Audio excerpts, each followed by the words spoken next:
Hey everyone, in this quick video I will show you how to trade items safely on Roblox in 2025 so you can avoid scams and protect your account. First, make sure you have Roblox Premium, since trading is only available for premium members. Then open the player profile you want to trade with. Click the three dots in the corner and select Trade Items.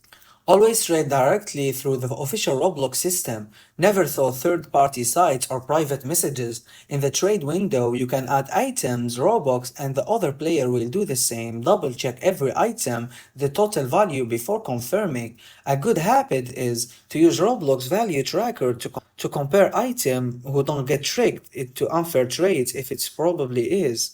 Also, never give your password or click random links for free items. Those are most common scams in 2025. Once you are sure, hit make offer and the trade will proceed securely. If the other player accepts, the items instantly move into your inventory. And that's it. Thanks everyone for watching.